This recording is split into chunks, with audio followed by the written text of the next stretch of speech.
welcome to my TED Talk. Today's my TED Talk is gonna be about MCU reading number 9. Today, number 9 is Captain America: The Winter Soldier. So, without further ado, let's just jump into it. Sam Wilson is jogging around Washington, D.C. when Steve quickly catches up to him and runs past him. On your left. On your left. On my left. Got it. Sam is still jogging. As Sam is still jogging, Steve comes around again from behind him from another lap. Don't say it. On your left. Come on. Sam gets angry and tries to catch up with him, but there's only a few seconds he's unable to carry and stops the rest. As Sam is catching his breath, sitting by a tree, Steve walks over to him. Need a medic? I need a new set of lungs, dude. You just ran like 13 miles in 30 minutes. I guess I got a late start. Oh, really? You should be ashamed of yourself. You should take another lap.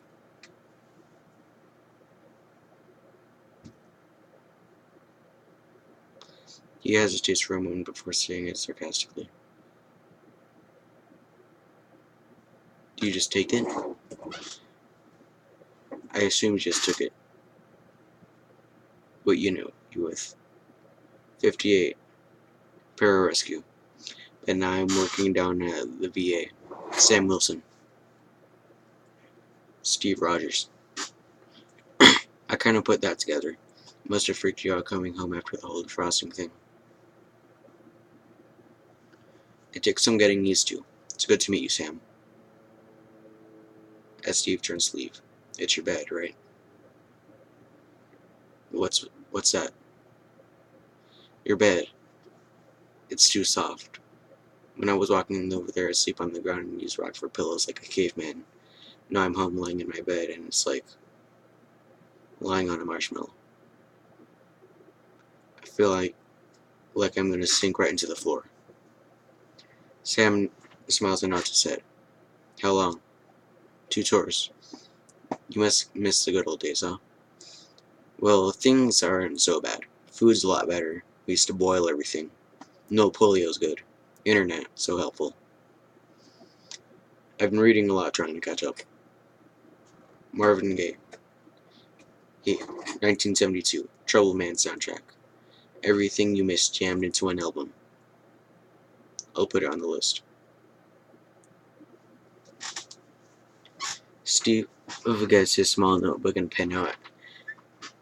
Oh, and notes it on his list, which also includes In the American Route, I Love Lucy, Moon Landing, Berlin Wall, Up and Down, Steve Jobs, Apple, Disco, Thai food, Star Wars / Trek, with Star Wars crossed out, indicating that he's seen it, Nirvana band, Rocky, and Rocky 2. Steve gets a text message. Mission alert. Extraction imminent. Meet at the curb.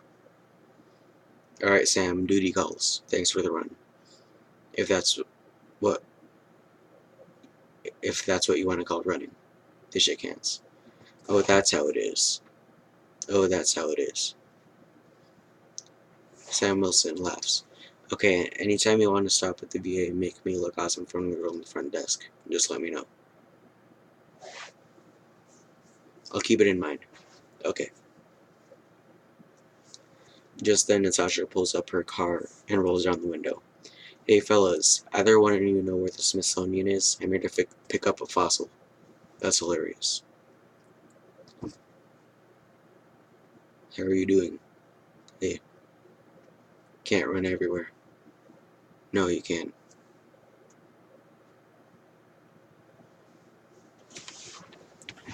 Brock Rumlow.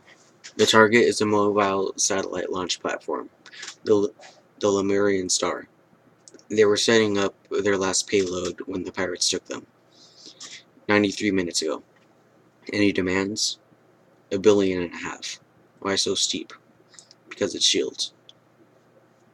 So it's not off course. It's trespassing.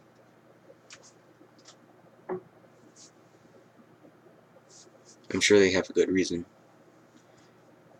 You know, I'm getting a little tired of being Fury's janitor.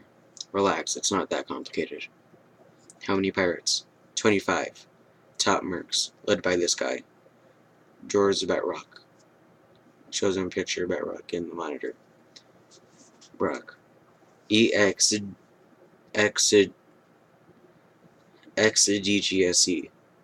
Action Division. He's at the top of Interpol's Red Notice.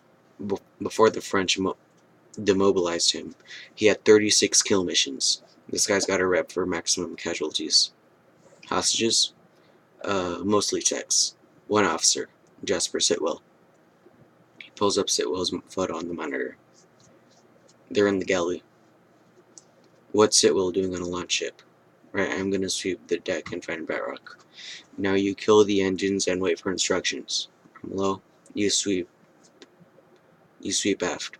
Find the hostages. Get them to the life pods. Get them out. Let's move.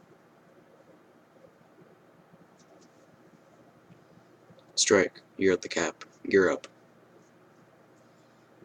As they're getting ready to dive off the jet into his radio. Talking to his communicator. Secure channel 7.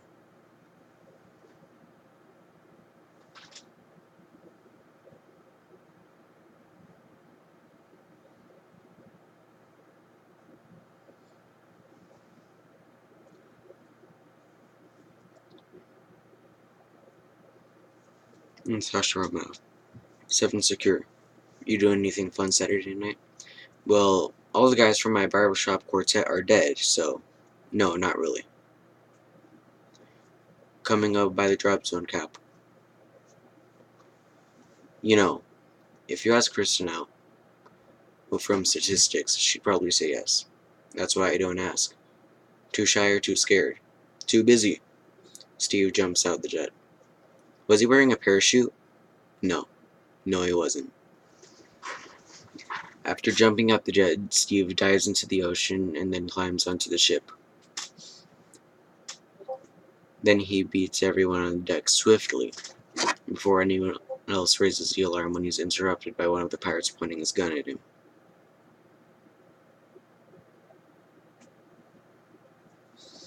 French pirate number 1. Bouge pass, bouge pass. Don't move, don't move.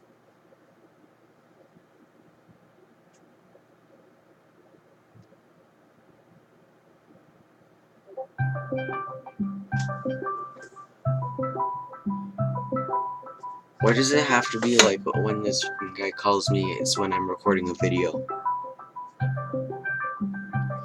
Alright, fine, I'll let him say what he wants for the video. Hello. Hello. Did you see the pictures? Yes, I did. They're Hot Wheels. Yes, they are Hot Wheels. Do you want to say anything to the camera? My Hot Wheels glasses are nice. I got them for $2 in Seattle. Very nice. You want another picture? Okay.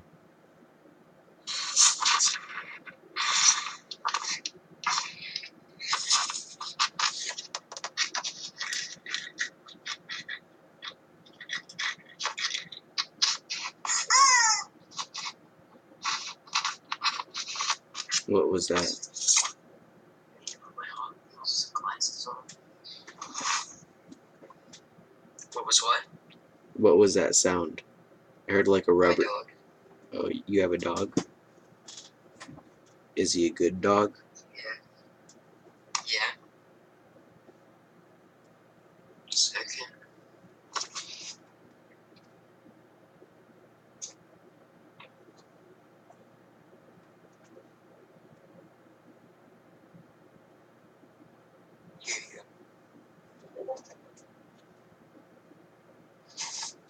Ooh, that's a nice dog.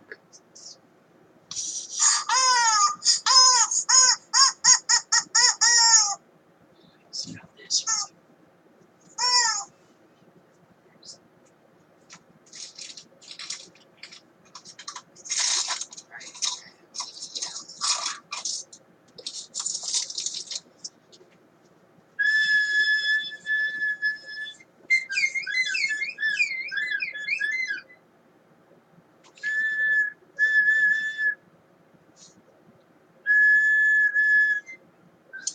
Do you want to say anything to the camera? Because I'm recording a video right now.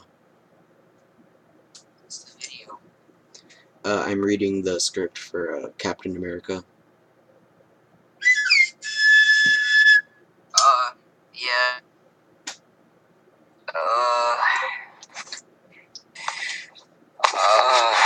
Just look at the pictures of me in my Hot Wheels glasses with the chicken and the slide whistle, and everything's fine. That's all the life advice I can give you.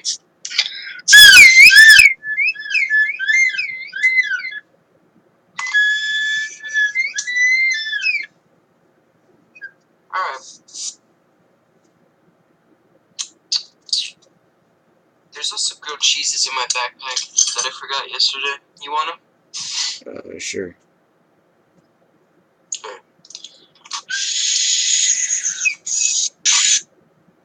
I need to call my dad. Okay, I'm gonna. Can I call my dad? Please let me call my dad. Okay.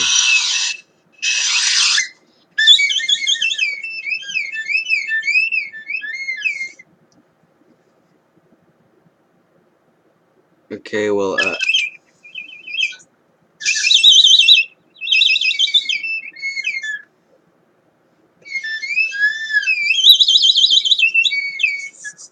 I'm gonna continue recording my video, so bye.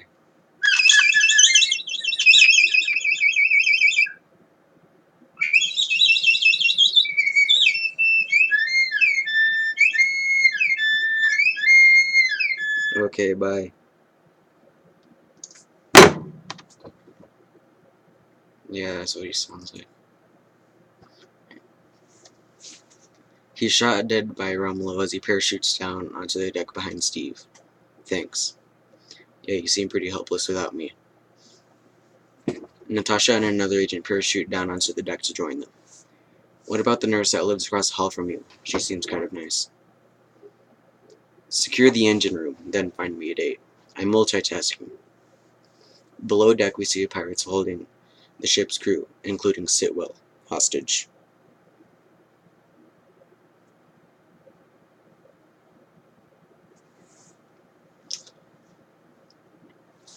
French pirate number 1. I said to Bat Rock, if we want S.H.I.E.L.D. to pay, we have to start sending them bodies now.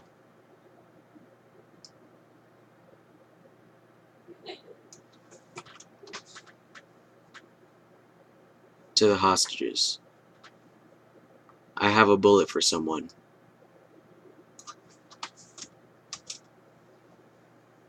You want a bullet in your head?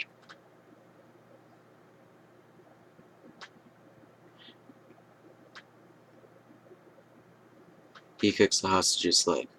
Move that leg. Want a bullet in your head? Meanwhile, the deck, Steve moves quickly to find the hostages in the control room. Urge Batrock. I don't like to wait. Call Durand. And I want the ship ready to move when the ransom arrives.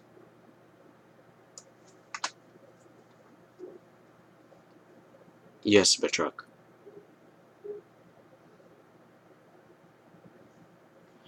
He makes a call.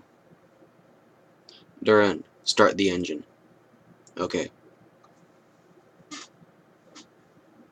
Durand puts the phone down and sees Natasha behind him. Hey, sailor. He knocks him down and manages to swing down below deck, shooting several of the pirates on the way. To one of the hostages. Shut up.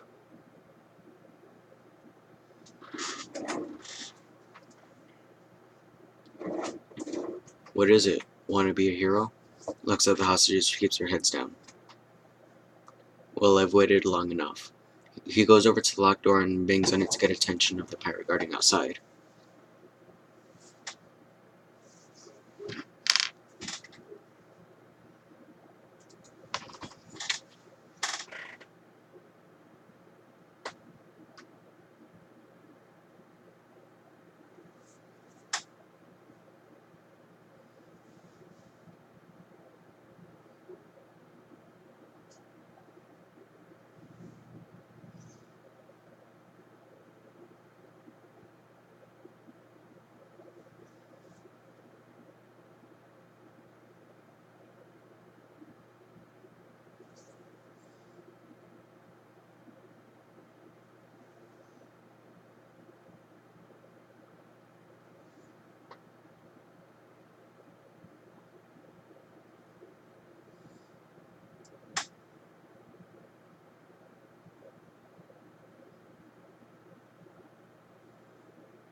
He goes to the locked door and bangs on it to get the attention of the pirate guarding outside. Hey, look for Batroc. If I do not hear anything in 2 minutes, I'll start to kill them. Okay, I'll find him. As the pirate turns to leave Romolo, who's standing behind him with a stun gun, shoots him. And on the other side of the door, the other pirate senses something but dismisses it. 2 minutes. We see Romolo and another strike agent places a bomb on the locked door.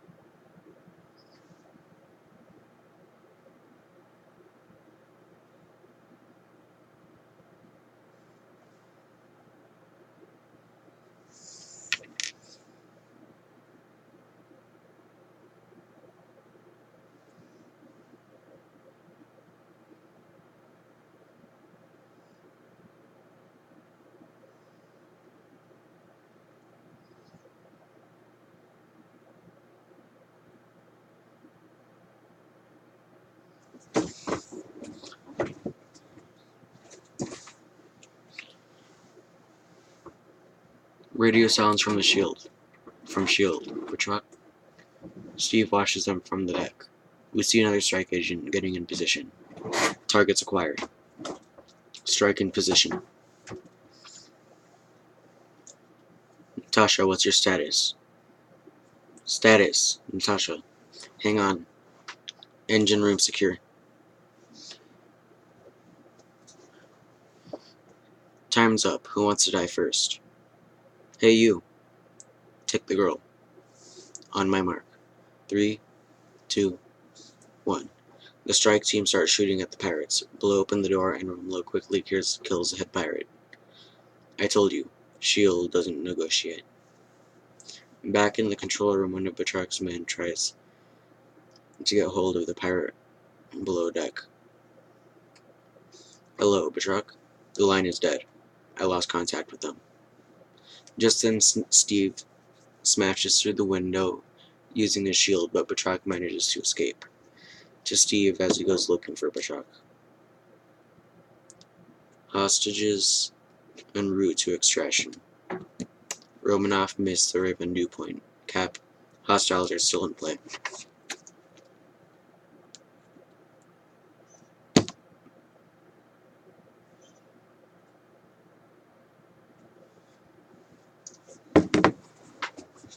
Natasha, Batroc's on the move. Circle back to Romolo and protect the hostages. Natasha. Suddenly Batroc attacks Steve. They fight on the deck of the ship, with Batroc getting quickly back up on his feet. I thought that you were more than just a shield.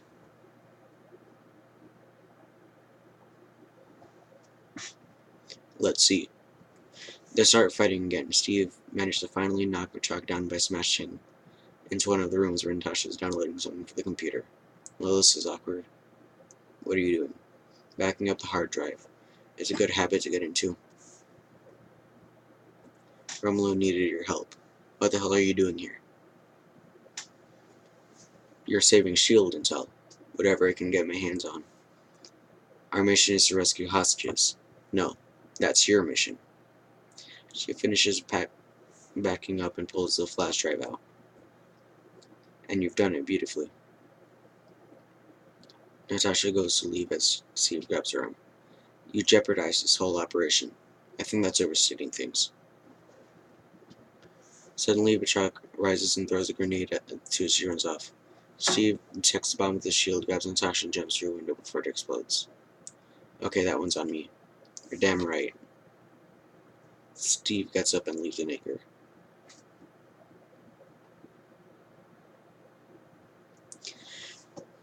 The Triskelion, S.H.I.E.L.D. headquarters. Steve walks into Fury's office. You just can't stop yourself from lying, can't you? I didn't lie. Agent Romanoff had a different mission than yours, which you didn't feel obliged to share.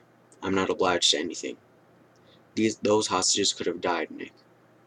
I sent the greatest soldier in history to make sure that didn't happen. Soldiers trust each other. That's what makes it an army, not a bunch of guys running around and shooting guns. The last time I trusted someone, I lost an eye. Look, I didn't want you doing anything that you weren't comfortable with. Agent Romanoff is comfortable with everything. I can't lead a mission where the people I'm leading have missions of their own.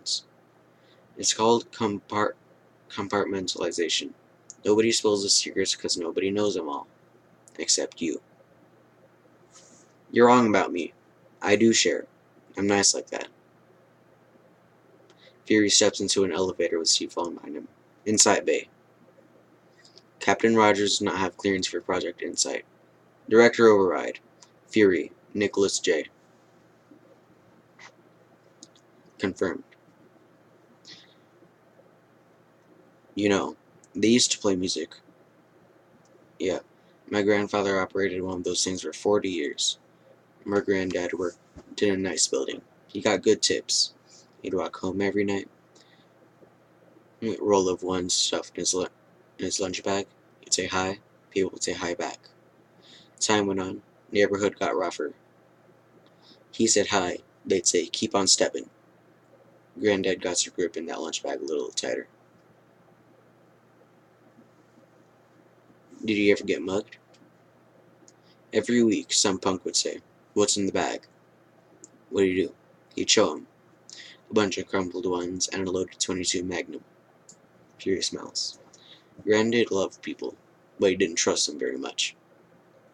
As he continues to ride down the elevator, Steve notices one of the giant helicarriers. Yeah, I know. They're a bit bigger than a .22. As Fury shows Steve around. This is Project Insight. 3 next-generation helicarriers synced to a network of targeting satellites. Launched from the Lemurian star. Once we get them in the air, they never need to come down. Continuous suborbital flight courtesy of our new repulsor engines. Stark? He had a few suggestions once he got up close at our old turbines. These new long-range precision guns can eliminate 1,000 hostiles a minute. The satellites can read a terrorist's DNA before he steps outside a spider hole. We're gonna need to neutralize a lot of threats before they even happen. I thought the punishment usually came after the crime. We can't afford to wait that long. Who's we?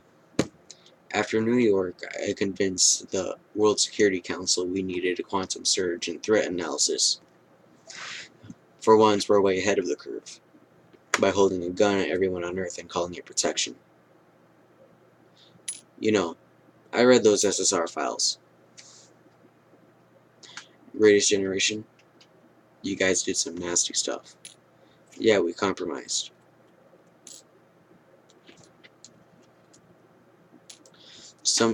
In some ways, that made us not sleep so well.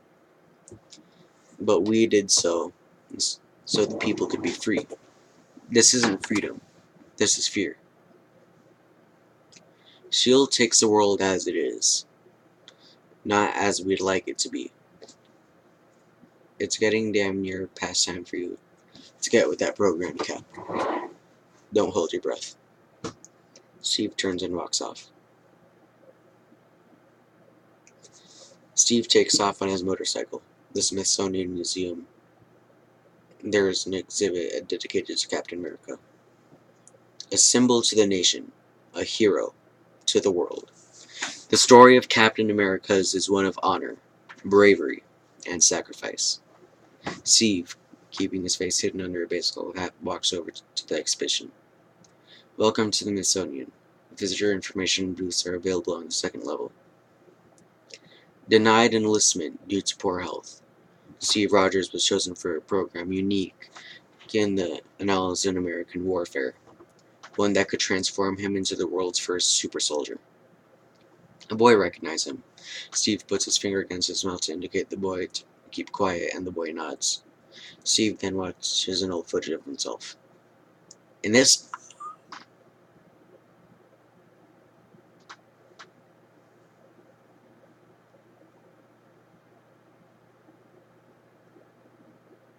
that hurt.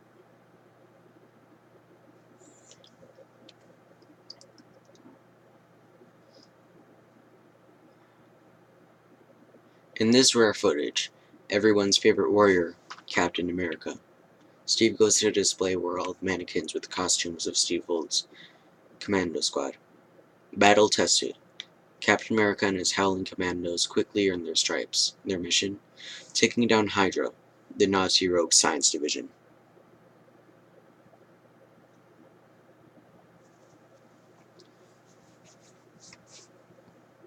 Best friends since childhood.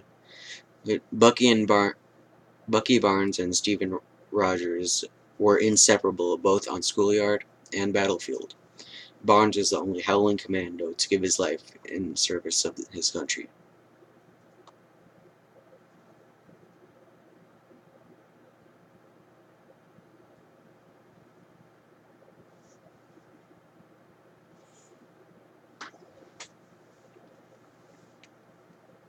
Peggy Carter.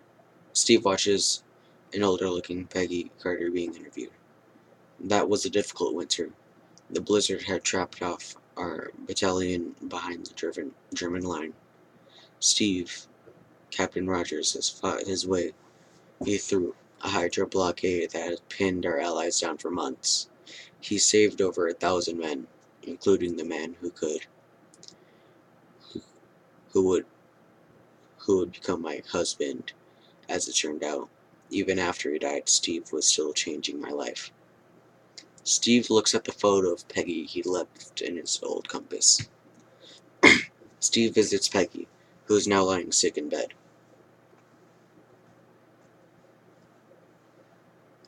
You should be proud of yourself, Peggy. Steve looks at Peggy's family photos by her bedside table, showing her with her husband and children. I have lived a life. My only regret is that you didn't get to live yours. What is it? For as long as I can remember, I just wanted to do what was right. I guess I'm not quite sure what that is anymore. I thought I could just throw myself back in and follow orders. Serve. It's just not the same. You're always so dramatic. Look, you saved the world. We rather mucked it up. You didn't. Knowing that you helped found S.H.I.E.L.D. is half the reason I stay. Peggy takes Steve's hand. Hey, the world has changed and none of us can go back. All we can do is our best, and sometimes the best that we can do is start over. Oh yeah, that's the freaking line from the Endgame trailer. You know, when I first saw the in-game trailer, I thought it was the freaking ancient one. But then I saw a bunch of videos about it, and they said it was Peggy. Alright. Hey, the world has changed, and none of us can go back. All we can do is our best, and sometimes the best that we can do is start over. Peggy starts to cough. Steve turns to get her some water and goes to hand it to her. Peggy. Suddenly, Peggy looks at Steve like she's seeing him for the first time since she's frozen. Steve? Yeah. You're alive, you came back. Yeah, Peggy. Peggy begins to cry. It's been so long. So long. Well, I couldn't leave my best girl. Not when she owes me a dance. Fury is alone in his office. It's his voice-controlled computer. Secure office. All the windows are blackened. Fury takes out a flashlight. Natasha takes out the flash drive. Natasha downloaded all the files from the Lemurian Star and places it in his computer. Open Lemurian Star satellite launch file. Access denied.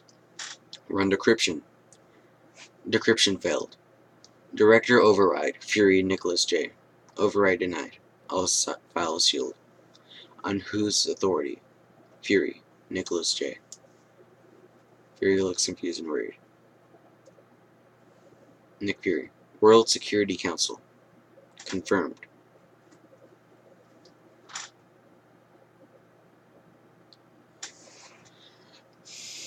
Alexander Pierce is holding a virtual meeting with the World Security Council.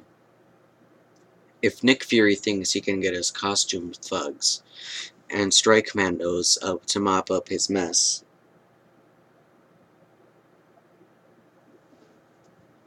he is sadly mistaken. This failure is unacceptable. Well, considering this attack took place 1 mile from my country's sovereign waters, it's a bit more than that. I'd move for immediate hearing. We don't need hearings. We need action. It's this council's duty to oversee S.H.I.E.L.D. A breach like this raises serious questions. Like, how the hell did a French pirate manage to hijack a covert S.H.I.E.L.D. vessel in broad daylight? For the record, Councilman, he's Algerian. I can draw a map if it'll help. I appreciate your wits, Secretary Pierce. But this council takes things like international piracy fairly seriously. Really. I don't care about one boat. I care about the fleet. If this council is going to fold or answer every time someone pushes up on the playing field, maybe we need someone to oversee us. Mr. Secretary, no one is suggesting. They are interrupted by Pierce's assistant walking in and whispering something to Pierce. To the council. Excuse me. More trouble, Mr. Secretary? It depends on your definition. I work 40 floors away and it takes a hijacking for you to visit. Well, a nuclear war would do it too. They shake hands, referring to Pierce's meeting with the Security Council. Busy in there? Nothing some earmarks can fix. Nothing some remarks can fix.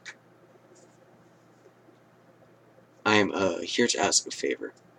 I want you to call for a vote. Project Insight has to be delayed. Nick, that's not a favor. That's a subcommittee hearing. A long one. It could be nothing. Probably it's nothing. But we need some time to make sure it's nothing. What if it's something? Then we'll both be damn glad those helicarriers aren't in the air. Fine. But you gotta get Iron Man to stop by my niece's birthday party. Thank you, sir. And not just a flyby. He's gotta mingle.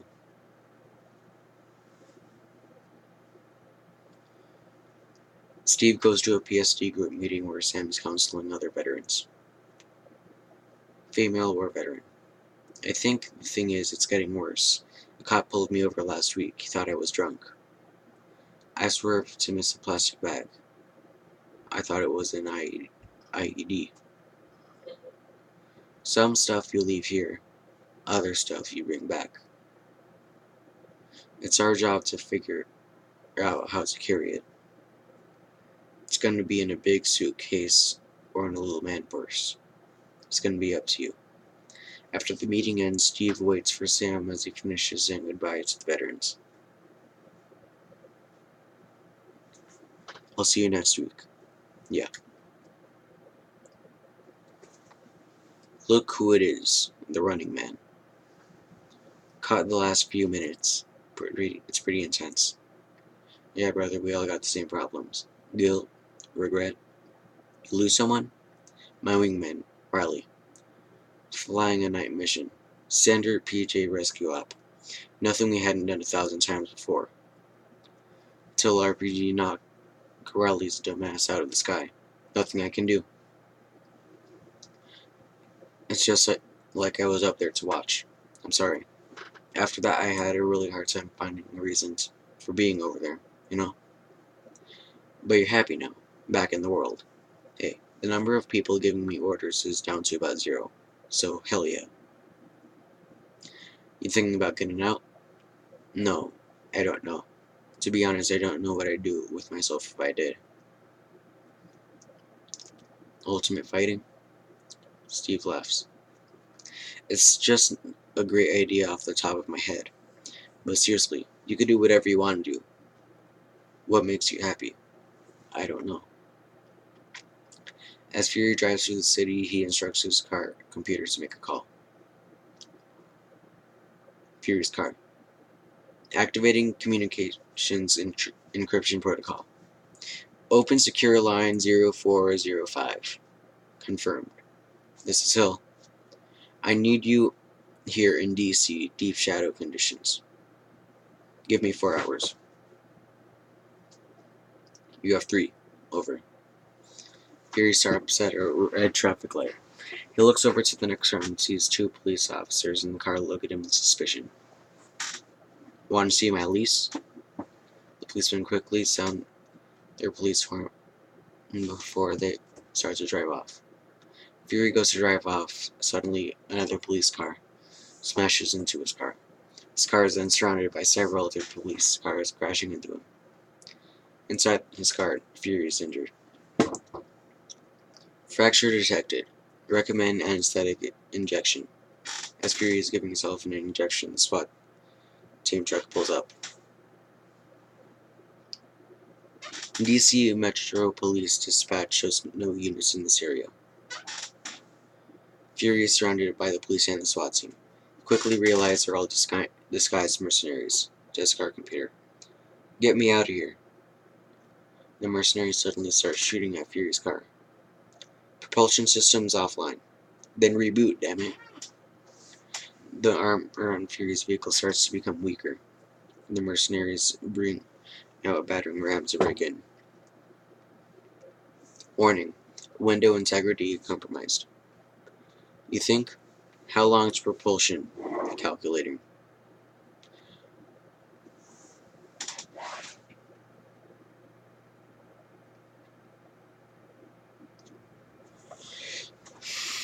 The mercenary starts to use the battering ram on Fury's car window. And window integrity at 31%. Deploying countermeasures. Hold that order. The battering ram is smashed against the car window. Again. Window integrity 19%. Offensive measures advised. Wait. The battering ram is smashed against the window again. Window integrity 1%. Now. Suddenly a minigun pulls up from inside the car, and Fury uses it to return fire on the mercenaries, causing the SWAT truck and some of the police cars to explode. Propulsion systems now online. Full acceleration. Now. He continues to fire at the mercenaries.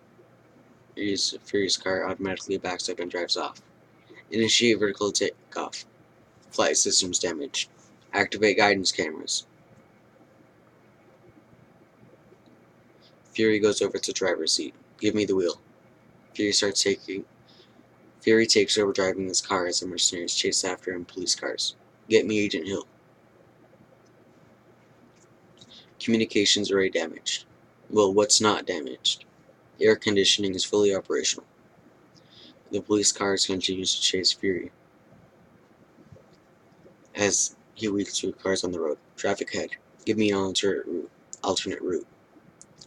Traffic alert on Roosevelt Bridge. All vehicles stopped. 17th Avenue clear in 3 blocks, directly ahead.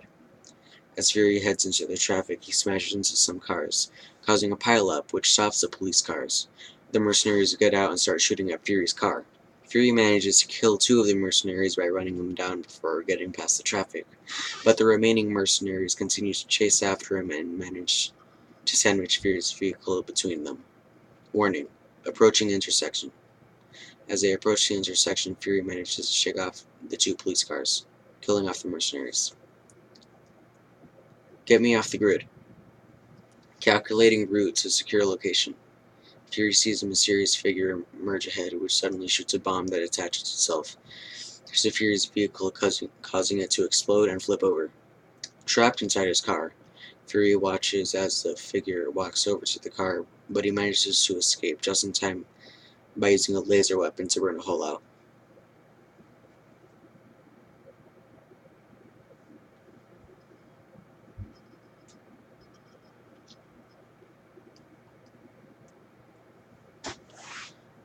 As Steve is walking to his apartment, he hears his pretty neighbor talking on the phone as she goes to do her laundry.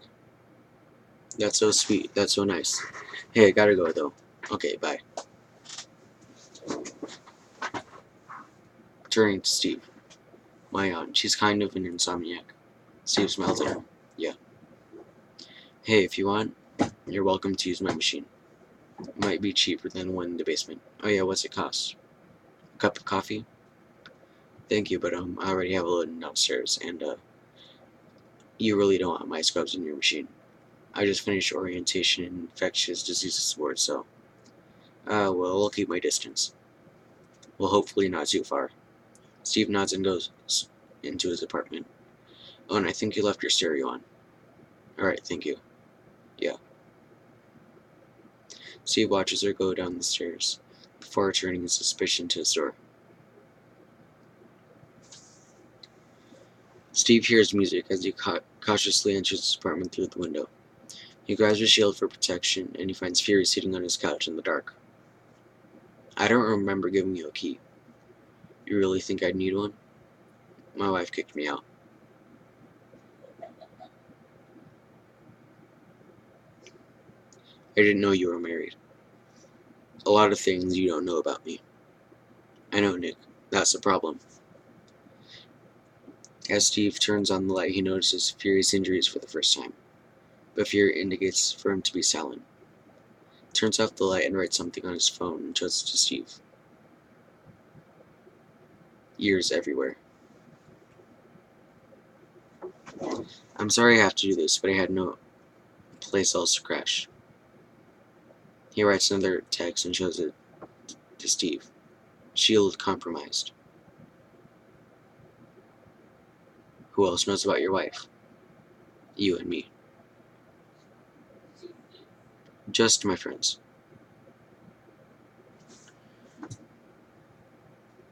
Is that what we are?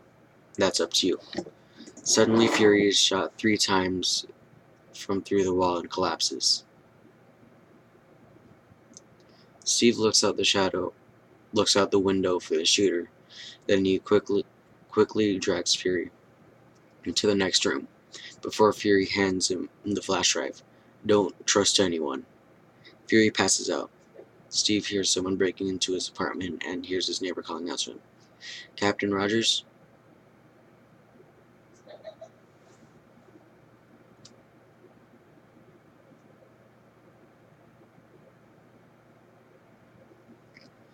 Steve sees her walking in with her gun pointed.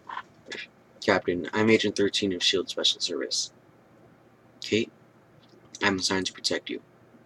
On whose order? She notices Fury lying injured on the ground. His. She goes to Fury through her radio. Foxtrot is down. He's unresponsive. I need EMTs. Do you have a 20 on the shooter? He notices the shooter through the window. Tell him I'm in pursuit. Steve smashes through his window and runs after the assassin. It was in the same mysterious man who had exploded into Fury's car. Steve chases him through an office building, smashing through the walls. When he finally catches up with him on the roof, he throws his shield back at the assassin. But he catches it with one swift move, then throws it back to Steve and jumps down the building and disappears. Natasha goes up to the hospital and meets up with Steve. They watch doctors operating on Fury. Is he gonna make it? I don't know. Tell me about the shooter. He's fast and strong. Had a metal arm. Just then, Agent Maria Hill also joins them. Ballistics? 3 slugs. No rifling. Completely untraceable. Soviet made. Yeah.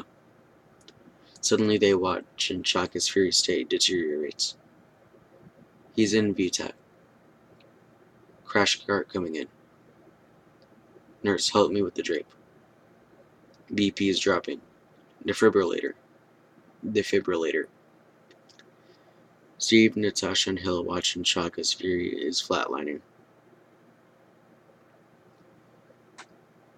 I want you to charge at him at 100.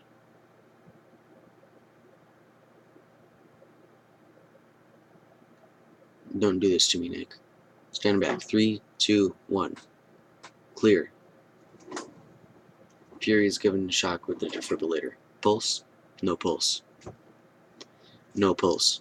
Okay, 200. Please, stand back. 3, 2, 1. Clear. Fury is given another shock. Give me my epinephrine. Pulse? Negative. Please don't do this to me, Nick. Don't do this to me. The 3 watch the doctors as they continue to revive Fury, but Fury is still showing as flatlining. Steve turns away, and as they finally call his time of death. What's the time? 1:03, Doctor. Time of death. 1:03 a.m. Steve looks down at the flash drive Fury had given him. Natasha and Steve Eve are in a room where Fury's dead body has been laid out. Natasha is looking at Fury's body with tears running down her face. Hill joins them. I need to take him. Steve goes over to Natasha. Natasha. She doesn't respond. Instead, she gently touches Fury's head and turns and walks out. Natasha. Why was Fury in your apartment? I don't know. They're interrupted by Rumlow. Cap. They want you back at S.H.I.E.L.D. Yeah, give me a second. They want you now. Okay. You're a terrible liar. She turns and walks off. Jasper Sitwell, on your base. Strike team. Escort Captain Rogers back to S.H.I.E.L.D. immediately for questioning. I told him. Steve notices the vending machine next to him. We then see Steve walking towards Rumlow. Let's go. Yeah. To the agents. Strike. Move it out. As they leave, we see that Steve has hid the flash drive behind a pack of gums in the vending machine. Steve is brought to Pierce, who's back at S.H.I.E.L.D. Steve is brought to Pierce, who's talking to Agent 13. Or hold on, I'm kind of hungry, so I'm going to go get something.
try that for intermission.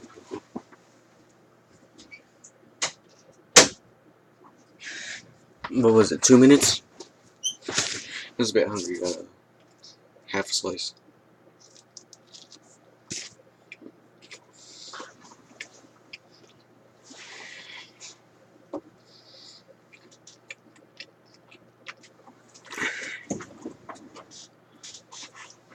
For whatever it's worth, you did your best. Thank you, sir. As she turns to leave, she sees Steve. Captain Rogers? Steve replies coldly as he walks toward Pierce. Neighbor? Captain.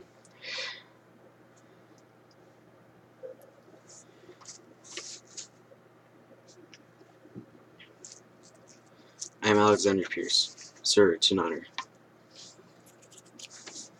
They shake hands.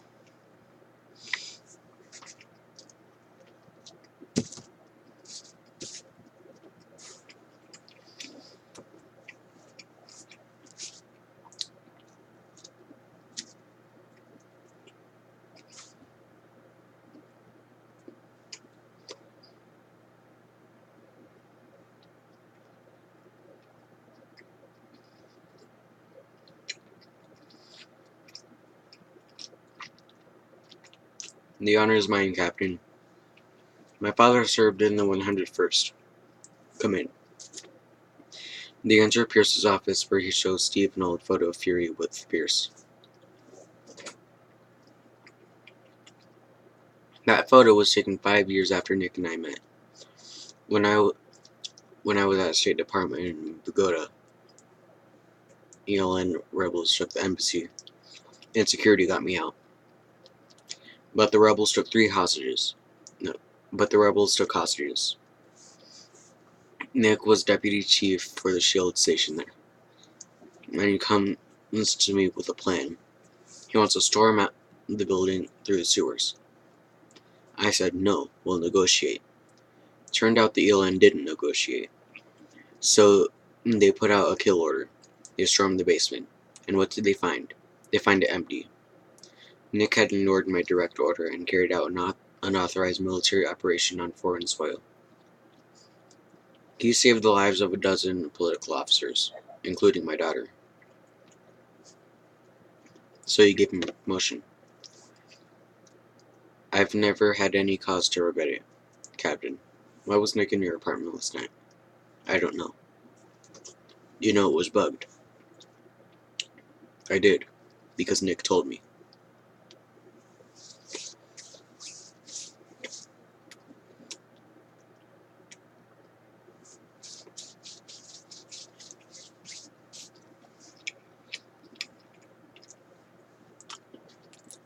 If when you eat pizza and throw away the crust, you're going to hell. You gotta eat the crust. Freaking waste of food.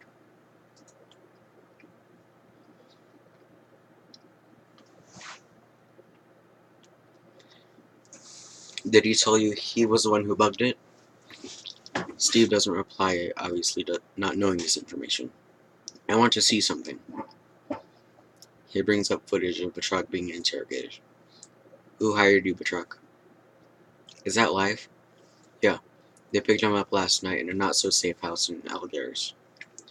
Are you saying he's a suspect? Assassination isn't Batroc's line. No, it's more complicated than that. Batroc was hired anonymously to attack the Lemurian Star, and he was contacted by email and paid by wire transfer. Then the money was run through 17 fictitious accounts. The last one is going to a holding company which was registered to a Jacob Beach. Am I supposed to know who that is? Not likely. Beach died 6 years ago. His last address was 1435 Elmhurst Drive. When I first met Nick, his mother lived at 1437. Are you saying Fury hired the pirates? Why? The prevailing theory was the hijacking was a cover for the acquisition and sale of classified intelligence. the sail went sore and that led to Nick's death. If you really knew Nick Fury, you know that's not true. Why do you think we're talking? See, I took a seat on the council not because I wanted to, but because Nick asked me to. Because we're both realists. We knew that despite all the diplomacy and the handshaking and the rhetoric, that to build a really better world sometimes having to tear down the old one down, and that makes enemies. Those people that call you dirty because you got the idea, because you got the guts to stick your hands in the mud and try to build something better. And the idea those people could be happy today makes me really, really angry. As he hesitates a moment. Captain, you were the last one to see Nick alive. I don't think that was an accident. I don't think you do either. So I'm gonna ask again. Why was he there? He told me not to trust anyone.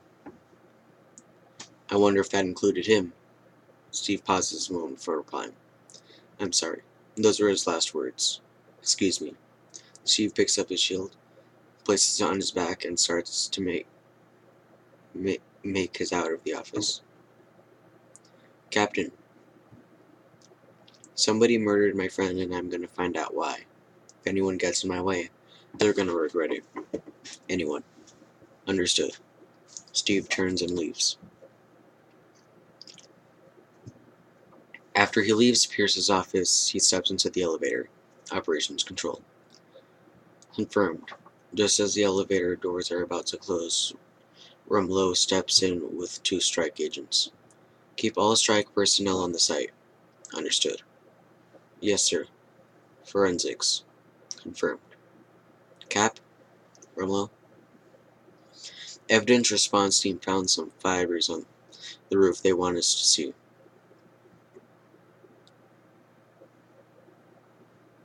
You get the attack team ready?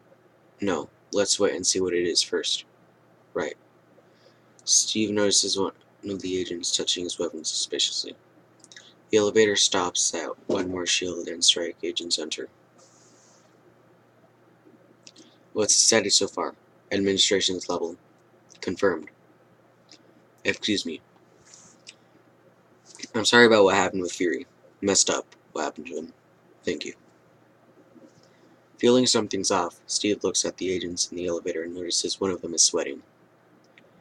Then the elevator stops and more agents enter. Records.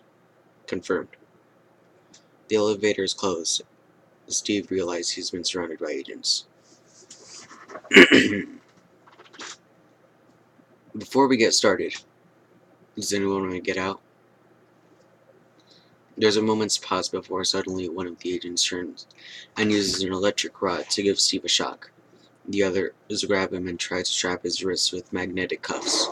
Steve manages to knock some of them down, but one cuff remains. Then Romo uses his rod to give Steve a shock. As Steve is being attacked, we see Sitwell in the controls room, watching them from a monitor. Mobilize strike units. 25th floor. Steve manages to free himself from the magnetic cuff and knock all the agents down. He turns to Rumlow. Whoa, big guy. I just want you to know, Cap, this ain't personal. Rumlow goes to attack Steve with his electric rod, but Steve manages to defend himself and eventually knocks Rumlow out. Feels kind of personal. Steve picks up his shield, then opens the elevator doors, but he's faced by a team of strike agents pointing their weapons at him. Drop the shield. Put your hands in the air. Steve uses his shield to break off the elevator wires, which sends the elevator down.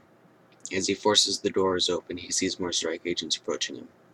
Closes his door and looks for a way out. Give it up, Rogers. Get that door open. You got nowhere to go. Steve breaks through the glass in the elevator and plummets down, to finally hit the ground floor. From his monitor, Sitwell watches in shock. as Steve gets up and starts running off. Are you kidding me? Ordering the strike team. He's headed for the garage. Lock down the bridge. Steve rides out of the shield garage on his motorcycle, evading the obstacles laid out, but then a Quinjet emerges ahead of him. Stand down, Captain Rogers. Stand down. The Quinjet lowers its machine gun. I repeat, stand down. As Steve doesn't stop, they start shooting at him. Steve throws his shield into the propellers to jam it, giving him an opportunity to hop onto it and do more damage to the jet, with his shield before jumping off as the jet goes crashing down and he escapes. Eyes here.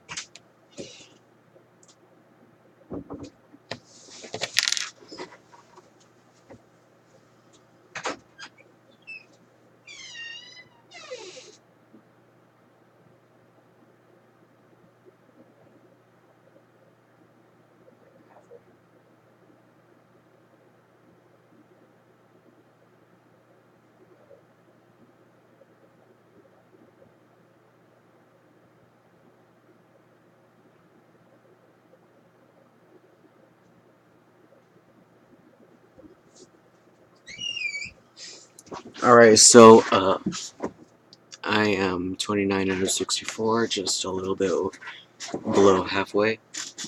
It's not good. My family's waiting for something, so I'm gonna try and rush this part.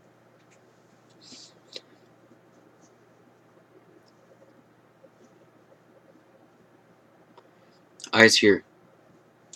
Whatever your op is, bury it. This is level 1. Contact duty. All traffic lights in the district go red. All runways at BWI, IAD, and Reagan. All security cameras in the city go through this monitor. Right here. Scan open sources, phones, computers, PDAs, whatever. If someone tweets about this guy, I want to know about it. With all due respect, if S.H.I.E.L.D. is conducting a manhunt for Captain America, we deserve to know why. Because he lied to us. Captain Rogers has information regarding the death of Director Fury, but he refused to share it. As difficult as this is to accept, Captain America is a fugitive from S.H.I.E.L.D. Disguised as a civilian dressed in hoodies, Steve goes back to the hospital to receive the flash drive from the vending machine, but sees it's gone. Natasha appears behind him chewing some gum. Steve pushes her into a room. Where is it? Safe. Do better. Where did you get it? Why would I tell you? Fury gave it to you. Why? What's on it? I don't know. Stop lying. I only act like I know everything, Rogers. I bet you knew Fury hired the pirates, didn't you? Well, it makes sense. The ship was dirty. Fury needed a way in. So do you. I'm not going to ask you again. I know who killed Fury. Most of the intelligence community doesn't believe he exists, but the ones who do call him the Winter Soldier. He's credited with over 24 assassinations in the last 50 years. So he's a ghost story. 5 years ago, I was escorting a nuclear engineer out of Iran. Somebody shot out my tires near Odessa. We lost control. Went straight over a cliff, pulled south, but the Winter Soldier was there. I was covering my engineer, so you shot him straight through me. Pulls up her skirt to show him the scar on this side of her stomach. So, Soviet slug, no rifling. Bye-bye bikinis. Yeah, I bet you look terrible in them now. There's a hit of a smile from Natasha. Going after him is a dead end. I know, I've tried. Natasha holds up the flash drive. Like you said, it is a ghost story. Well, let's find out what the ghost wants. Pierce is holding another virtual meeting with the World Security Council. Nick Fury was murdered in cold blood. To any reasonable person, that would make him a martyr, not a traitor.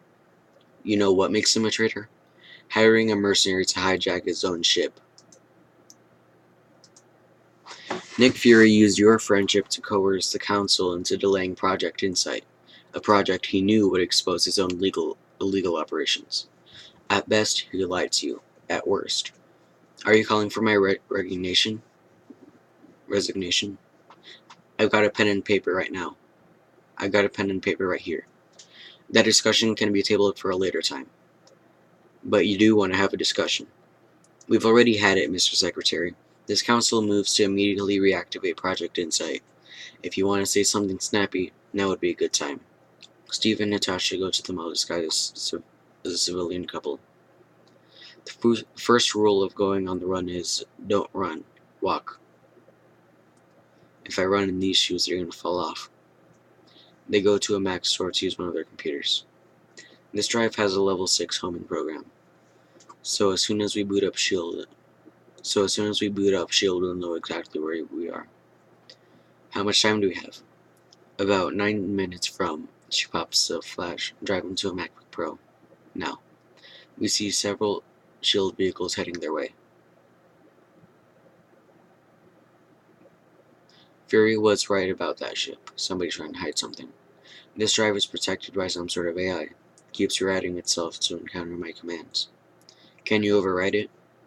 The person who developed this is slightly smarter than me. Slightly. Romulo and his team pull outside the mall and head inside. Back at the Mac store, Steve and Natasha continues to try and find out what's on the flash drive. I'm going to try running a tracer. This is a program that S.H.I.E.L.D. developed to track hostile malware. So if we can't read the file, maybe we can find out where it came from. Apple employee. Can I help you guys with anything? Oh no, my fiancé was just helping me with honeymoon destinations. Right, we're getting married. Congratulations. Where are you guys thinking about going? Steve looks at the monitor and sees the signal trace somewhere in New Jersey. New Jersey? Oh. The employee looks at Steve for a moment. I have the exact same glasses. Wow, you two are practically twins. Yeah, I wish. Specimen. If you guys need anything, I've been around. Aaron. Thank you.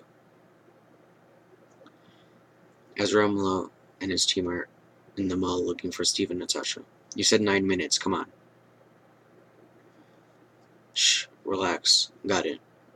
They find the signals coming from Wheaton, New Jersey. You know it? I used to. Let's go. Steve pulls a flash drive from out the computer and they walk out of the store. Standard taxi. 2 behind, 2 across, 2 coming straight at us. If they make us, they'll engage. Queue at the south escalators to the metro, as 2 agents are coming straight towards them. Shut up and put your arm around me. Laugh at something I said. What? Do it. Steve quickly puts his arm around Natasha and laughs. Inside the Mac store, one of the agents looks around. Negative at the source. Give me a floor rundown. Negative on 3. Negative on 2. Snake the upper levels. Mark down to me. As they're going down the escalator, Natasha spots Romulo on the escalator next to them, going up. She turns to Steve. Kiss me. What? Public displays of affection make people very uncomfortable. Yes, they do. She quickly pulls down Steve's head and kisses him, making Romulo look away as she goes past him on the escalator. You still uncomfortable? Not exactly the word I would use. Where did Captain America learn how to steal a car? Nazi Germany. And we're borrowing. Take your feet off the dash. Alright, I have a question for you, which you don't have to answer. I feel like if you don't answer it, though, you're kind of answering it, you know? What? Was that your first kiss since 1945? That bad, huh? I didn't say it. I didn't say that. Well, it kind of sounds like that's what you're saying. No, I didn't. I just wondered how much practice you've had. You don't need practice. Everybody needs practice. It was not my first kiss since 1945. I'm 95, not dead. Nobody's special, though. Steve chuckles. Believe it or not, it's kind of hard to find someone with shared life experience. Well, that's alright. you just make something up. But, like you, I don't know. The truth is a matter of circumstances. It's not all things people do all the time, and neither am I. That's a tough way to live. It's a good way not to die, though. You know, it's kind of hard to trust someone when you don't know who that someone really is. Yeah. Who do you want me to be? How about a friend? Well, there's a chance you might be in the wrong business, Rogers. This is it. The file came from these coordinates. So did I. Later that night, they walked around the base trying to pinpoint where the signal came from. This camp is where I was trained. Changed much? A little. Pick up the pace, ladies. Let's go. Double time. Come on, Rogers, move it. His former self stops and stares at Steve as he is now. Come on. Fall in. Rogers. I said fall in. President Steve watches nostalgically as the former Steve runs off. This is a dead end. 0 hit signature, 0 waves. Not even a radio. Whoever wrote this file must have used the router to throw people off. Steve notices a building ahead of him. What is it? They walk over to the building. Army regulations forbid storing ammunition within 500 yards of barracks. This building is in the wrong place. Steve opens the lock with his shield as they enter inside. When they turn on the lights, they notice it's a shield office. This is shield. Maybe where it started. They enter a room where they find old framed portraits of Howard Stark, Peggy, and Colonel Chester Phillips. There's Stark's father, Howard, who is a girl. Steve doesn't reply and turns to walk further down the room and stops by a massive bookshelf. If you're working in a secret office, why do you need to hide the elevator? This can't be the data point. This technology is ancient. As Natasha notices a small flash drive port. She places this flash drive in it, which then activates the ancient computer in the room. Initiate system. Natasha types using the keyboard. YES spells yes. Shall we play a game? To Steve. It's from a movie that, yeah, I saw it. Suddenly they hear an accent and voice changing. Dr. Arnim Zola. Roger. Stephen. Born 1918. Romanov. Natalia Alvanova. Born 1984. They see an old camera moving above them as it analyzes them. It's some kind of a recording. I am not a recording, Fraulein. I may not be the man I was when the captain took me prisoner in 1945, but I am. The computer screen shows an old picture of Dr. Arnim Zola. Do you know this thing? Arnim Zola is a German scientist who worked for the Red Skull. He's been dead for years. First correction. I'm Swiss. Second, look around you. I have never been more alive. In 1972, I received a terminal diagnosis. Science could not save my body. My mind, however, that was worth saving on 200,000 feet of databanks. You are standing in my brain. How did you get here? Invited. It was Operation Paperclip, after World War II. SHIELD recruited German scientists with strategic value. They thought I could help their cause. I also helped my own. Hydra died with the Red Skull. Cut off one head, 2 more shall take its place. Prove it. Accessing archive. Hydra was founded on the belief that humanity could not be trusted with its own freedom. What we did not realize was that if you tried to take that freedom, they resist. The war taught us much. Humanity is needed to surrender its freedom willingly. After the war, SHIELD was founded and I was recruited. The new Hydra grew, a beautiful parasite inside SHIELD. For 70 years, Hydra has been secretly feeding crisis, reaping war. When history did not cooperate, history was changed. That's impossible. S.H.I.E.L.D. would have stopped you. Accidents will happen. The computer change shows them Hydra had killed Howard Stark and Maria Stark, making it look like a car accident, along with the recent death of Fury. Hydra created a world so chaotic that humanity is finally ready to sacrifice its freedom to gain its security. Once the purification process is complete, Hydra's new world order will arise. We won, Captain. Your death amounts to the same as your life. A zero sum. In anger, Steve suddenly smashes the computer screen. As I was saying, what's on this drive? Project Insight requires insight, so I wrote an algorithm. What kind of algorithm? What does it do? The answer to that question is fascinating. Unfortunately, you shall be too dead to hear it. Steve, we got a bogey. Short range ballistic. 30-second stops. We fired it. Shield. I'm afraid I've been stalling, Captain. Admit it. It's better this way. We're both of us out of time. Steve notices a small opening in the ground. He throws the metal door aside, and just as the place explodes, he throws himself and Natasha into the hole and protects him with his shield. He then manages to get them out from under the building rubble just as strike agents rapture from the area for them. Call in the asset. I'm going to go, Mr. Pierce. You need anything before I leave? No, it's fine. Renata, you can go home. Okay, night-night. Good night. Renata leaves. Want some milk? The Winter Soldier doesn't reply. The timetable has moved. Our window is limited. 2 targets.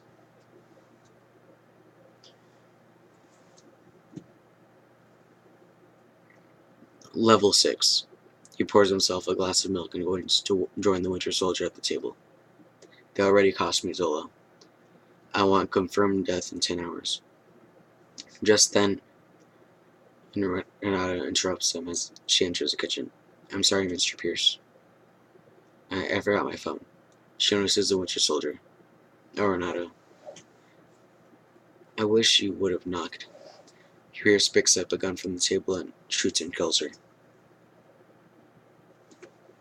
Hey man, I'm sorry about this. We need a place to lay low. Everyone we know is trying to kill us. Sam pauses a moment before a plan. Not everyone. Sam lets him enter.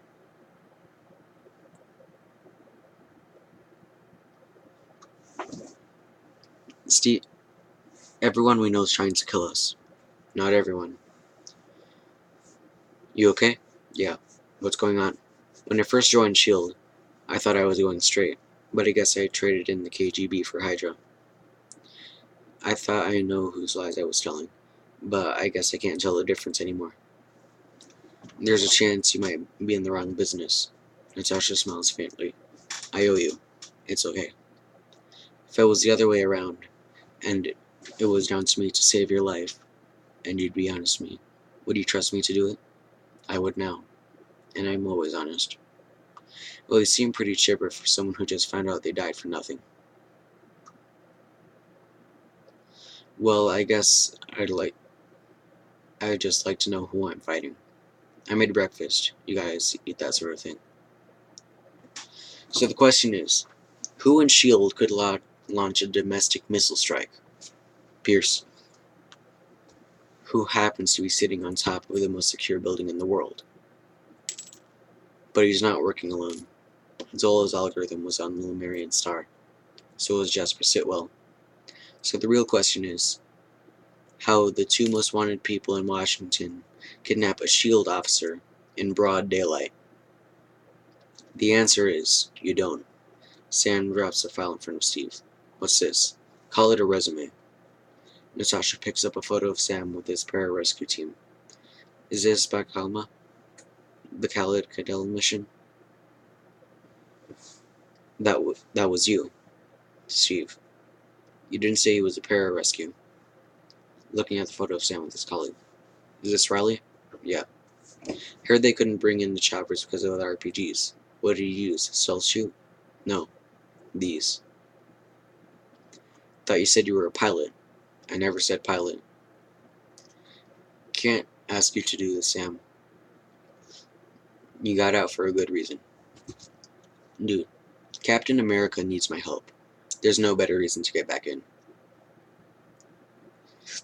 Where can we get our hands on one of these things?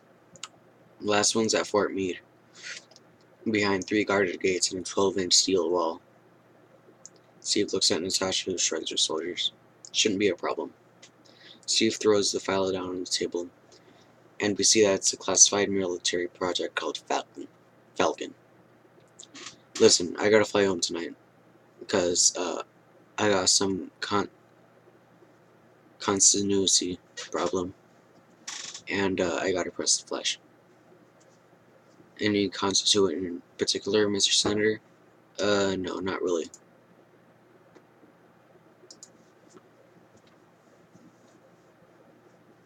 "23. Kind of hot. Real hot. You know, wants to be a reporter, I think. I don't know. Who listens at that point? It doesn't sound like much problem to me, really, because she's killing my back. Look, this isn't the place to talk about it. This is a nice pin. Thank you. Come here. Hail Hydra. See? It's right there. Just saw that. Yeah. Should you get it checked? I think you should. I need a minute. Bring the car around." His men leave and Sitwell answers the phone. "Yes, sir?"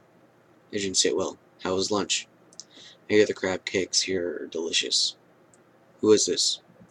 "The good-looking guy in sunglasses. You're 10 o'clock. Sitwell looks around but doesn't see them. Your other 10 o'clock.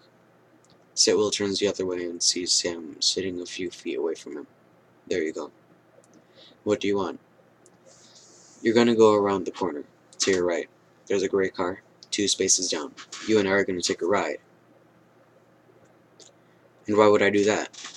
"Because that tie looks very expensive, and I'd hate to mess it up." Sitwell looks down at his tie and sees a small red light from the gun being pointed at him. Steve throws Sitwell across the rooftop. "Told me about Zola's algorithm. Never heard of it. What were you doing on the Lumerian Star?" "I was throwing up. I got seasick." "Is this little display meant to insinuate that you're going to throw me off the roof? Because it's really not your style at Rogers." "You're right. It's not. It's hers." Steve steps aside and Natasha kicks Sitwell off the roof. "Oh wait, what about the girl from accounting? Laura? Lillian. Lip piercing, right?" "Yeah, she's cute." "Yeah, I'm not ready for that." Suddenly Sam, in his Falcon jetpack suit with wings, flies up, holding Sitwell and throws him down on the roof. Steve and Natasha walk towards Sitwell and stand up in fear. "Zola's algorithm is a program for choosing insights targets." "What targets?" "You. It's you, a TV anchor in Curio, the Undersecretary of Defense, a high school valedictorian in Iowa City, Bruce Banner, Student Strange, anyone who's a threat to Hydra, now or in the future." "The future? How could it know?" "How could it not? The 21st century is a digital book. Zola taught Hydra how to read it. Your bank records, medical histories, voting patterns, emails, phone calls, your damn SAT scores. Zola's algorithm evaluates people's past to predict their future. And what then?" "Oh my god. Pierce is gonna kill me." "What then?" Then the Insight helicarriers scratch people off the list, a few million at a time. Hydra doesn't like leaks. So why don't you try sticking a cork in it? Insight's launching in 16 hours. We're cutting it off a little bit closer. I know, we'll use them to bypass the DNA scans and access helicarriers directly. What, are you crazy? That is a terrible, terrible idea. Suddenly the Winter Soldier lands on the car roof, pulls Sitwell out through the window and throws him into the oncoming traffic, killing him. He then starts shooting at him until Steve pulls the brake handle, making the Winter Soldier drop down onto the street, as another car smashes into the trio's car and pushes them along. The Winter Soldier jumps back onto their car, smashes through the windscreen and pulls out the steering wheel. Shit. Hang on.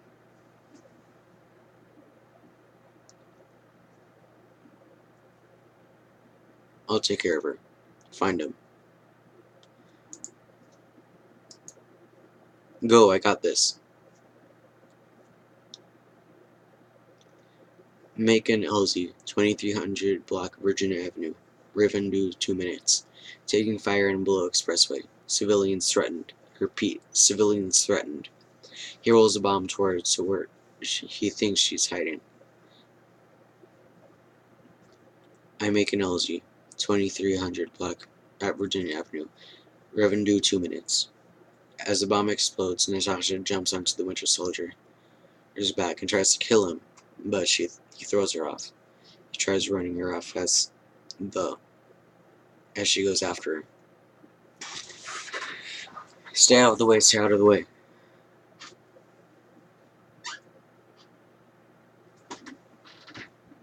After battling it out, the Winter Soldier's mask's on. As she looks around at Steve, we learn the true identity of the Winter Soldier, Bucky Barnes. Bucky? Who the hell is Bucky? As Bucky shows true, Steve shows. Drop the shield, Cap. On your knees, on your knees. Now, get down, get down. Steve holds his hands up. Get on your knees. Down. He kicks Steve's legs and Steve kneels down. Don't move. Put the gun down. Not here, not here. Roland lowers his gun. Hydra agents then take Steve, Sam, and Natasha into custody.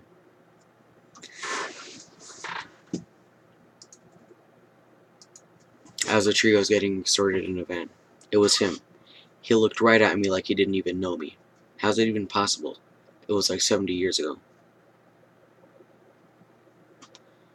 Bucky's whole unit was captured in 43. Zola experimented on him. Whatever he did helped Bucky survive the fall. Guess they must have found him, and none of that was your fault, Steve. Even when I had nothing, I had Bucky. We need to get a doctor here. We don't put pressure on that wound, she's gonna bleed out here in the truck. Suddenly one of the guards pulls out an electric rod and neutralizes the other guard, and knocks him out. The guard is revealed to be Hill as she takes off her helmet. Thing was squeezing my brain. Who's this guy? 3 holes. Start digging. GSW. At least she lost a pint. Maybe 2. Let me take her. She'll want to see him at first. Hill takes them to Fury, who's alive and lying in bed. The trio look at him in shock. About damn time. Later, as Natasha's wounds being treated. Lacerated spinal column, cracked sternum, shattered collarbone, perforated liver. One hell of a headache. Don't forget your collapsed lung. Oh, let's not forget that. Otherwise, I'm good. They cut you open. Your heart stopped.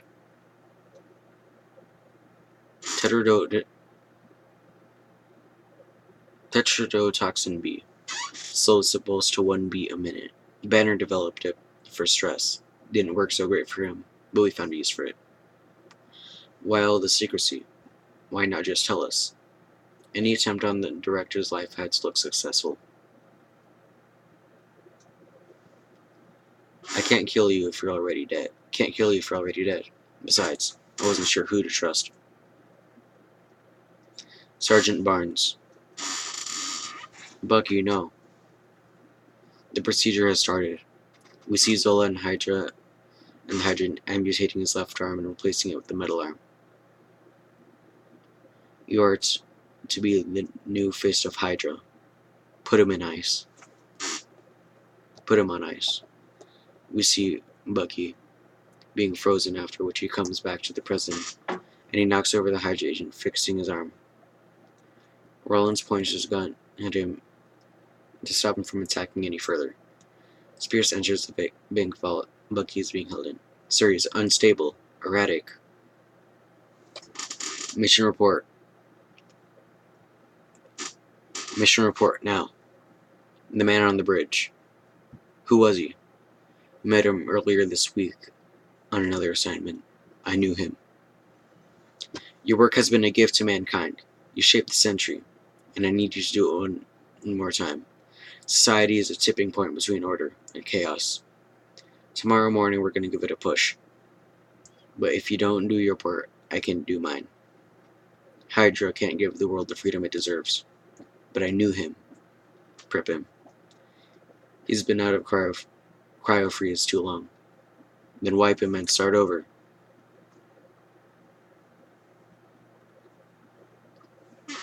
This man declined the Nobel Peace Prize. This man declined the Nobel Peace Prize. He said, peace wasn't an achievement. It was a responsibility. See, it's stuff like that that gives me trust issues. We have to stop the launch. I don't think the council's accepting my calls anymore. Fury opens a case containing 3 chips. What's that? One of the helicarriers reached 3,000 feet. They'll triangulate with InSight satellites becoming fully weaponized. We need to breach those carriers and replace their targeting blades with our own. 1 or 2 won't cut it. We need to link all 3 carriers for this to work. Because even if one of those ships remains operational, a whole lot of people are going to die. We need to assume everyone aboard those carriers is Hydra. We need to get past them, insert the server blades, and maybe, just maybe, we can salvage what's left. We're not salvaging anything. We're taking down the carriers, Nick. We're taking down S.H.I.E.L.D. S.H.I.E.L.D. had nothing to do with it. You gave me this mission. This is how it ends. S.H.I.E.L.D's been compromised. You said so yourself. Hydra grew right under your nose and nobody noticed. Why do you think we're meeting in this cave? I noticed.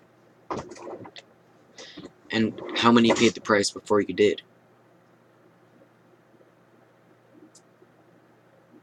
Look, I didn't know about Barnes. Even if you have, would you have told me? Or would you have compartmentalized that too? S.H.I.E.L.D., Hydra, it all goes. He's right. Don't look at me. I do what he does, just slower. Well, looks like you're giving the orders now, Captain. Steve stands on the bridge and has a flashback to the time he spent with Bucky after Steve's mother's funeral. We'll look for you after. My folks wanted to give you a ride to the cemetery. They walked towards Steve's apartment. I know, I'm sorry. I just kind of wanted to be alone. How was it? It's okay. She was next to Dad. I was gonna ask. I know you're gonna say, Buck. We can put the couch cushions on the floor like when we were kids. It'll be fun. All you gotta do is shine my shoes. Maybe take out the trash. As you get to the compartment door, Steve tries to find his keys. Bucky kicks a brick aside, picks up the apartment keys from under it, and gives it to Steve. Come on. Thank you, Buck, but I think I could get by on my own. The thing is, you don't have to. I'll be with you till the end of the line, pal. Steve's thoughts of Bucky are interrupted by Sam joins him on the bridge. He's gonna be there, you know? I know. Look, whoever he used to be, the guy he is now, I don't think he's the kind you save. He's the kind you stop. I don't know if I can do that. Well, he might not give you a chance, a choice. He doesn't know you. He will. Gear up. It's time. You gonna wear that? No. If you're gonna fight a war, you gotta wear a uniform. Later, the guard walks into the Smithsonian Museum, and when he looks over to Captain America's exhibit, knows the Captain America World War II uniform on the dummy has been stolen. Oh man, I'm so fired. Stanley. Man on PA. We're in final launch sequence. We're all go on guidance. All personnel to the launch station. Pierce meets the World Security Council as they arrive at the Triskelion. And how was your flight? Lovely. The ride from the airport less so. Sadly, S.H.I.E.L.D. can't control everything. Well, including Captain America.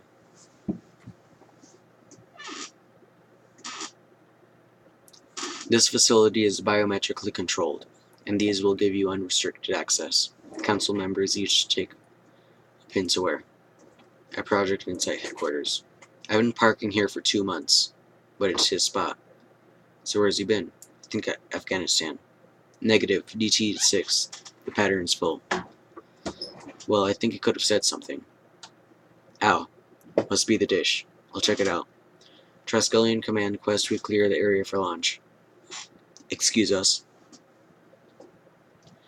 I know the road hasn't exactly been smooth, but some of you would have gladly kicked me out of the car along the way. Finally, we're here. The world should be grateful. As they start drinking to Pierce toast and they hear Steve over the shield microphone that everyone in the building can hear. Attention, all shield agents. This is Steve Rogers. You've heard a lot about me in the last few days. Some of you were even ordered to hunt me down. But I think it's time you know the truth. shield is not what we thought it was. It's been taken over by Hydra. Alexander Pierce is their leader. The Strike and Insight crew are Hydra as well. I don't know how many more, but I know they're in the building. They could be standing right next to you.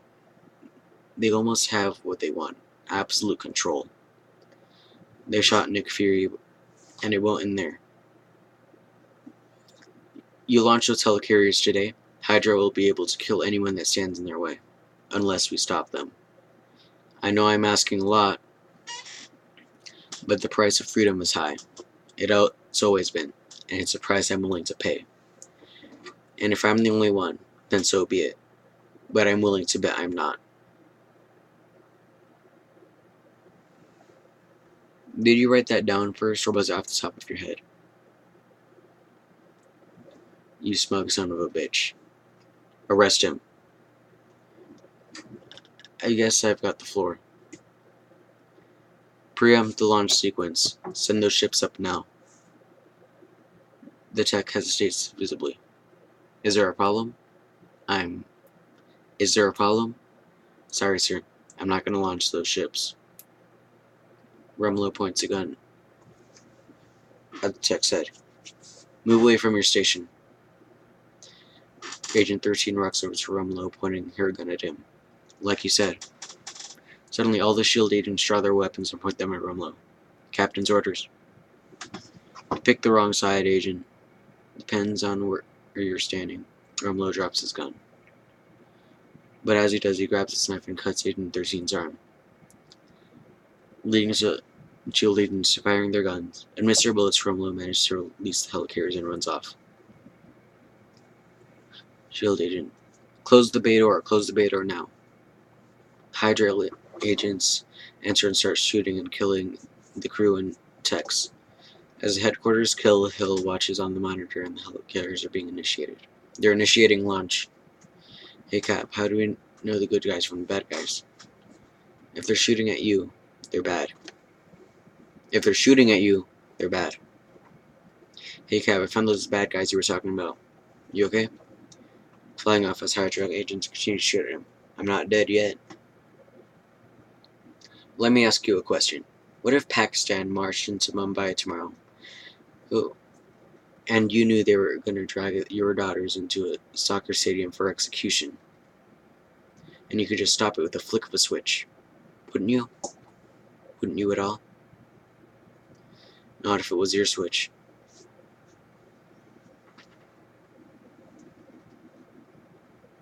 I'm sorry. Did I step on your moment? Ooh, 10 more pages. Satellites at range 3,000 feet. Falcon status. Engaging. Alright, Cap, I'm in. Shit.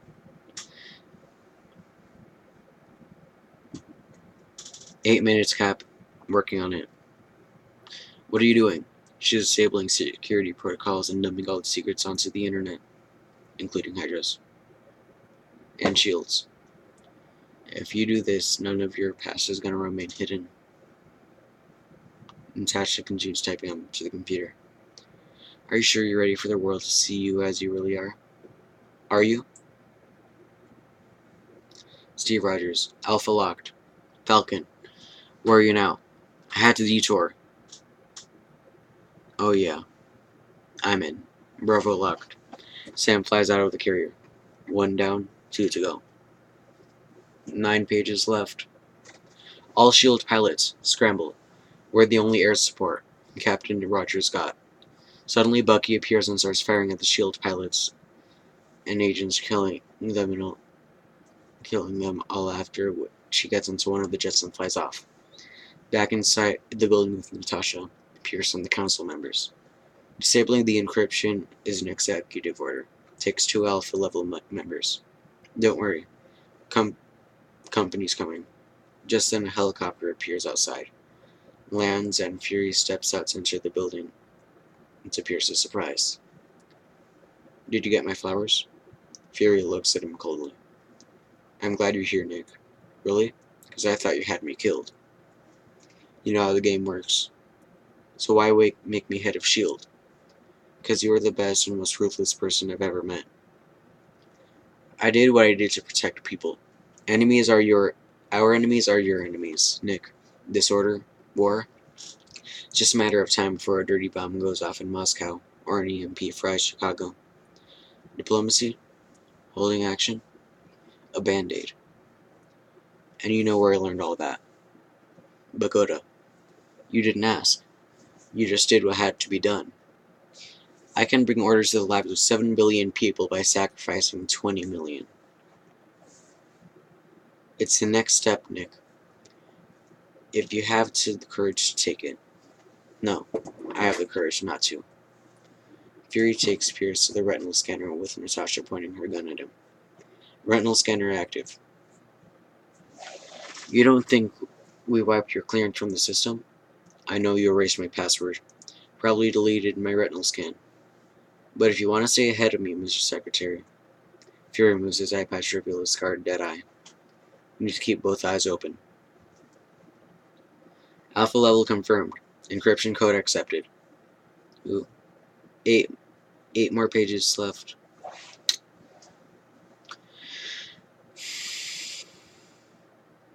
Charlie carrier is 45 degrees off the port bow. 6 minutes. Hey Sam, I'm gonna need a ride. Roger, just let me know when you're ready. Steve manages to jump off the edge as Hydra agent shoots a missile at him. I just did. Sam flies in time to catch Steve. Sam flies himself and Steve onto the last helicarrier. You know, you're a lot heavier than you look. I had a big breakfast. Steve.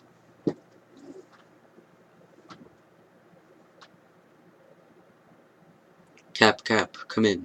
Are you okay? Yeah, I'm here. I'm still on the helicarrier. Where are you? I'm grounded. The suit's down. Sorry, Cap. Don't worry, I got it. Bucky watches Steve from above the helicarrier, as everyone above the Triskelion is rushing around trying to evacuate the building, ram low flights, and kill some S.H.I.E.L.D. agents.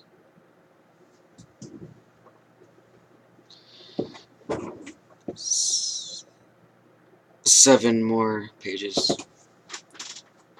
All S.H.I.E.L.D. agents regroup at Rally Point Delta. Sir, Council's been breached. I repeat, dispatch. Repeat, dispatch. Black Widow's up there. Hit it up. Falcon?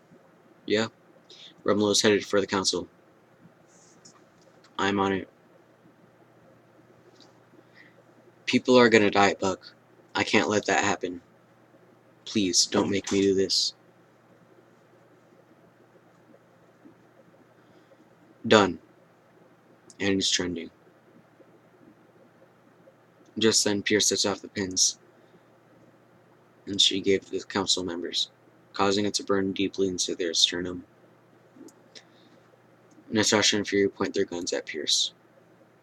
Unless you want a 2-inch hole in your sternum, I'd put that gun down. Natasha doesn't back down. That was armed the moment you pinned it on. Fury and Natasha reluctantly lower their weapons. Back at the helicarrier, they're battling it out. Bucky stabs Steve in the shoulders. Drop it. Drop it.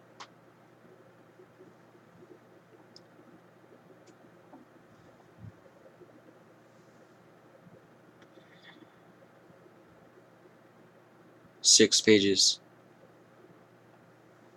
I'm on 41, headed towards the southwest stairwell. This is gonna hurt. There are no prisoners with Hydra, just order. And order only comes through pain. Ready for yours? Man, shut the hell up. Lieutenant, how much longer? 65 seconds to satellite link. Lowering weapons right now. 1 minute. 30 seconds, Cap. Stand by. Charlie. We've reached 3,000 feet. SAT link coming online now. Deploy algorithm. Algorithm deployed. Where goes targets? Target saturation reached. All targets assigned. Fire when ready. 5. Alright, 5 more pages. Firing in. 3, 2, 1. Charlie locked. What are the targets? What are targets? Okay, Cap, get out of there. He'll then pack the helicarrier's weapon targets to fire upon each other. Fire now. But Steve, do it. Do it now. What a waste. Are you still on the fence about Roger's chances? Time to go, Councilwoman. This way, come on. You're gonna fly me out of here. As Pierce starts to leave with Natasha. You know, there was a time I would have taken a bullet for you. You already did. You will again when it's useful. Just then, Natasha activates a small disc that emits an electric shock through her whole body and disables the pin. Romanoff, Natasha, come on. Ow, those really do sting. Hail, Hydra. You're out of your depth, kid. And suddenly the first helicarrier crashes onto the Triskelion, crashing Rumlow in its destruction. Please tell me you got that chopper in the air. Sam, where are you? 41st floor, southwest corner. We're on it. Stay where you are. Sam desperately tries to get away from the destruction the helicarrier is causing to the building. Not an option. 41st floor, 41st.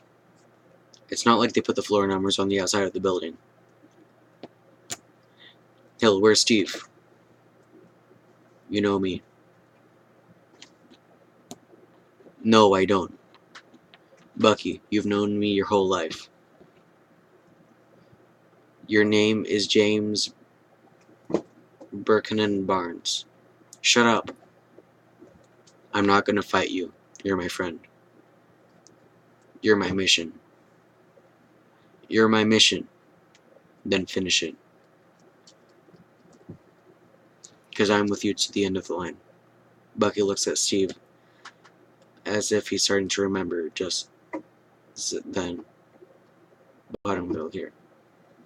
In a hospital, in the room guarded by 2 armed agents, we see Steve waking up in a bed, and hear a Martin Gaye's Trouble Man playing. Sam on his bed. On your left.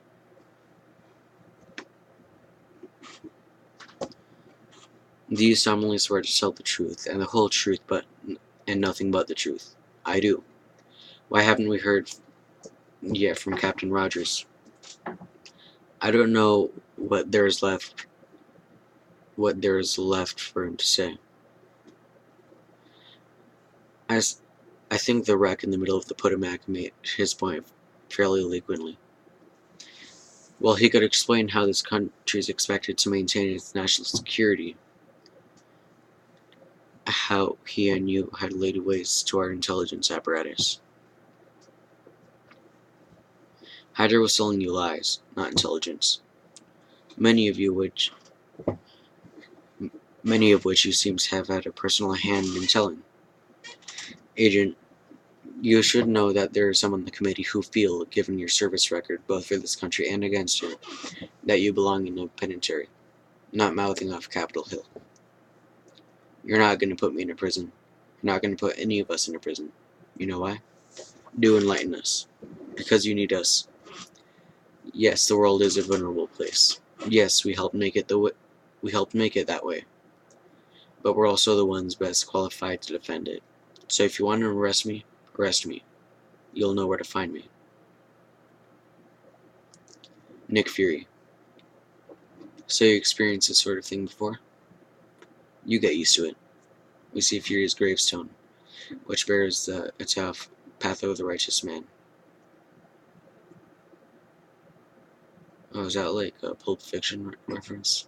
I never catch that. Never got that.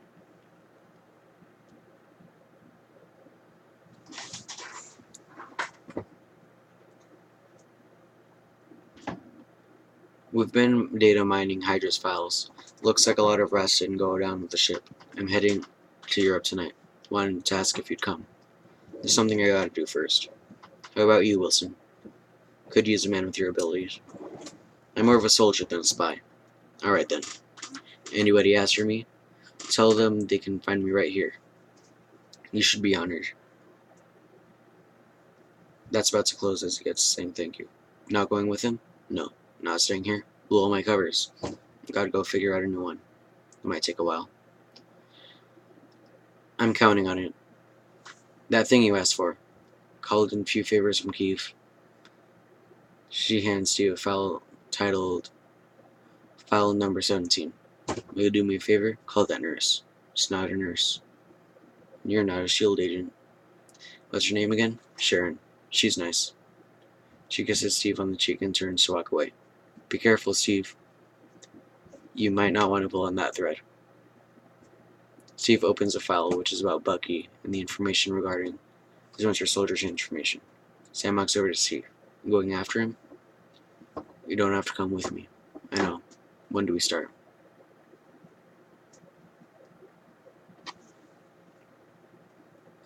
Mid-credit scene. It's over. Fury's released everything to the public. Everything he knows about. Here's Strucker. They get our word back here.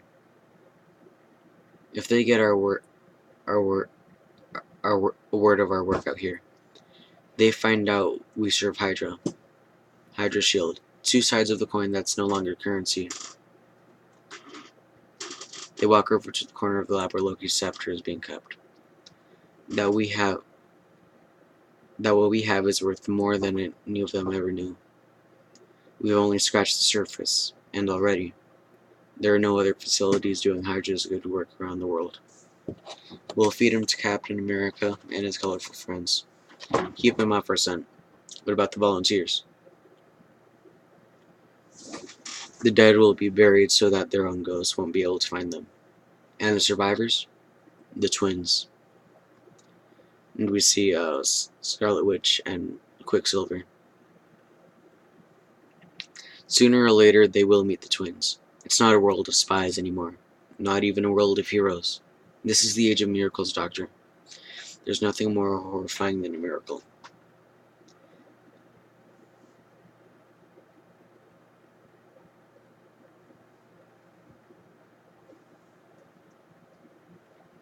And the end credit scene. We have Captain America in the exhibit and the museum.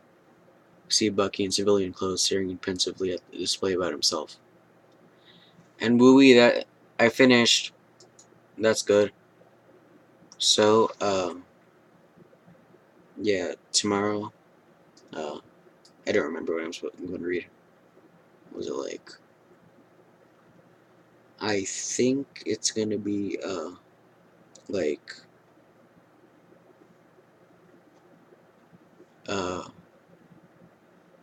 I think it's